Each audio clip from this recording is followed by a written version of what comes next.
Good morning, friends. I'm here to support Scotland for marriage. I do so because of the proposals for same-sex marriage place our disintegrating society in jeopardy. Now, why is that? Firstly, there is no demand from the Scottish people. What are the facts? The Civil Partnership Act came in 6 years or so ago. The take-up has been minuscule. Since then, there have been 175,000 marriages, compared with 3,300 civil partnerships, and that's a mere 2% of the population. There are only 450 civil partnerships a year, and it's a declining figure. Yet on this preposterously tiny minority, the arrogant gay rights lobby thinks to establish another equality beachhead, regardless of whether this will be destructive of society. Think again. Scottish politicians have to choose between political correctness and the people. We are on the side of the people. If the supporters of same-sex marriage are so confident, let's have a referendum and let the people decide. Absolutely. Secondly, has the Scottish Government given any thought to the future of our society? Marriage is primarily for the procreation and upbringing of children. Yes. In the consultation document, there is no sign that any consideration has been given to the impact of gay marriages on traditional marriage, or as the Scottish Government consultation document so charmingly describes it, opposite-sex marriage. They wrote that. It's a civil service document. It's official, and I don't approve. What if the end product is a wholesale flight by heterosexuals who perceive marriage to be tainted? Has any what-if analysis been carried out? And I say this, you should not pull out a cornerstone of society without thinking of the consequences. Thirdly, and this is something that's been overlooked, what about the distress caused to married folk by this change? Now, I normally expect apathy from the public. Having been a politician, I've experienced it. But during my minor notoriety a month ago, I was met by a lady. She declared herself to be a Christian. Not churches, she said, and not bothered about homosexuality, that's for them. But she said, brandishing her wedding ring, I have been married for 44 years. I am proud of this ring. With it, I have brought up my children. If gay marriage comes in, this ring comes off. I shall not have it shamed. Lastly, a paradox. If the Scottish Government wants the Scottish people to vote for independence in a referendum, why is it going out of its way to alienate so many Scots in the Christian and Muslim communities? As a veteran politician, it is obvious to me that the government is now in a political hole. My advice is simple. Forget about the done deal with the Tory Liberal coalition in London. They are not on your side. Scotland is not London, and as you will find, Scotland is for marriage.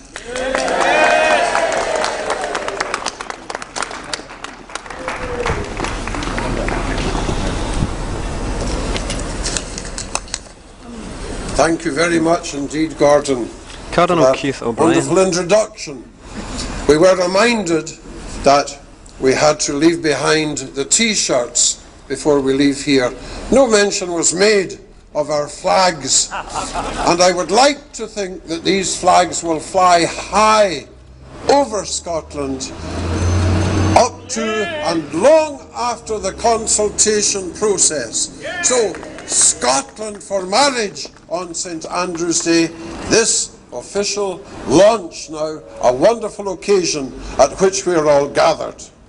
And I know we're near the end of the Scottish Government's 14-week consultation on same-sex marriage. And I would like to congratulate the tens of thousands of Scots who have taken time to register the opposition which they have to this proposal before us now.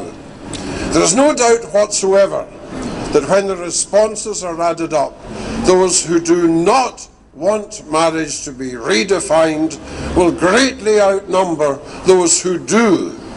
And I hope and trust that the Scottish Government will listen to the voice of the people of Scotland.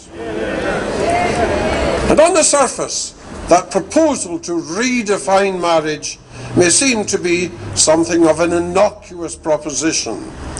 But we must be clear that redefining marriage will have huge implications for what is taught in our schools and for wider society. Can we simply redefine terms as something of a whim? Can a word whose meaning has been clearly understood in every society throughout history suddenly be changed to mean something else? Of course it can't.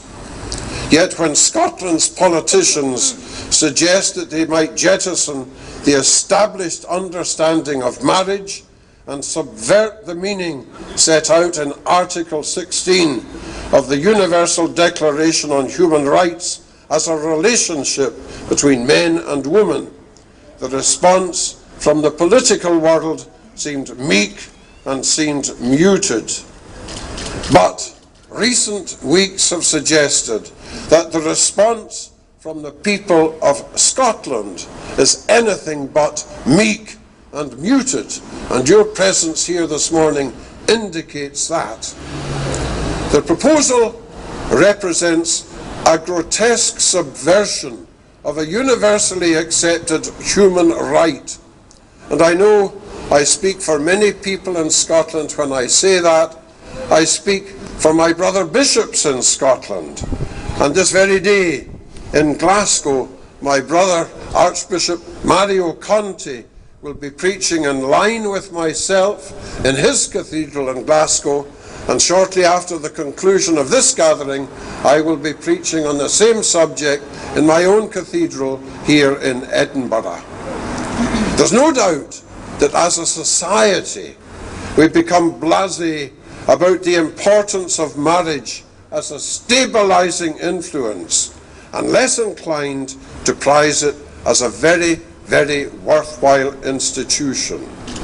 It has certainly been damaged and undermined over the course of a generation. Yet marriage has always existed in order to bring men and women together so that children born of those unions will have a mother and a father. Yes. As an institution, Praise God. marriage long predates the existence of any state or any government. It was not created by a government and should not be changed by a government. And instead, recognizing the innumerable benefits which marriage brings to society, they should act to protect and uphold marriage rather than attack or dismantle marriage. And at the heart of this debate, however, there's one perspective which seems to be completely lost or ignored. What about children?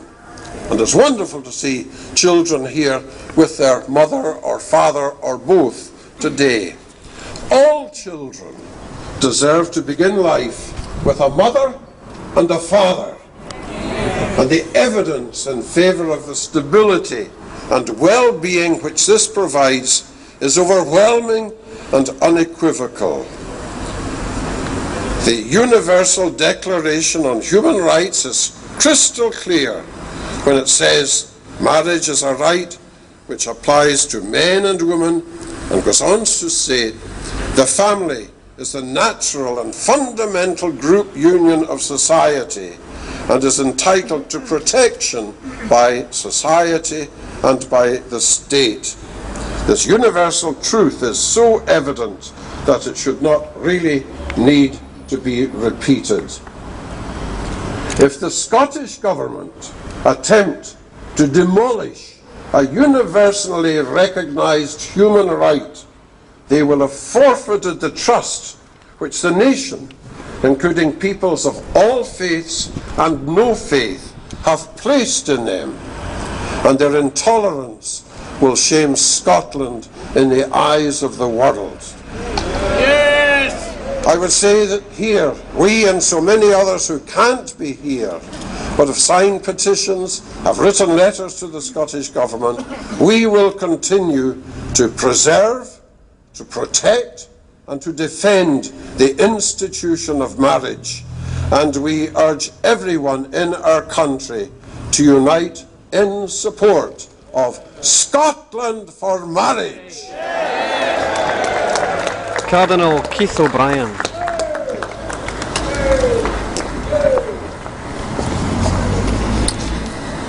Along with thousands of Scots, I find myself completely baffled as to why the Scottish Government has prioritised this particular issue. There are such huge crises facing us as a society in Scotland, and yet they are devoting time, energy, effort and money to this specific issue. And the big question is, why? Why, when it affects so few people, and in fact so few people worldwide? There are 198 countries signed up to the United Nations, and of those only a small 10 have explored the issue of same-sex marriage. And already these countries, those who have legitimised same-sex marriage, have run into huge difficulty. Canada in 2005 legitimised same-sex marriage. And already there are current cases in their law courts where consenting adults who want to live in polygamous relationships are seeking a validity for that. And why not? If they have already undermined and redefined marriage, what's to stop polygamy being made legal? There and wherever we redefine marriage. In Mexico City, 2 years ago, they legalized same-sex marriage, and already the mayor in that city is bringing forward legislation for temporary marriages. Marriages that will only be expected to last 2 years. Can you imagine the fallout for people, and particularly children, if that goes ahead? Is this the kind of scenario that you and I want for modern Scotland? A continual changing of moral goalposts and continuing legal challenges. It's a morass of difficulty. And in it all, the people who will suffer most are the most vulnerable, and that is children. And Cardinal Winning has already referred to children and their importance. And as a former teacher, I am really concerned as to what is going to be taught in our schools if marriage is redefined. Children are going to be told that the same label is given to relationships which are entirely different. Heterosexual traditional marriage is very different from same-sex union, and people in same-sex union would admit that. There are different components and there are very different outcomes. One has the possibility for creativity and the production of children, one does not. And yet we're going to tell children that these relationships have the same name. They are all called marriage. This is confusion. This is ridiculous. What on earth is going to result from this in our schools? And where is this going to leave teachers? Teachers who want to believe, and only believe, in traditional heterosexual marriage. Are they going to have freedom of conscience in what they tell children? And what about us as parents and grandparents? Are we going to be labelled as bigoted and narrow-minded? Is it going to be politically incorrect? Well, obviously it is. Just to say that marriage is purely traditional marriage, a relationship between one man and one woman in commitment for life. There are all sorts of consequences that are going to result if the Scottish Government proceed down this route.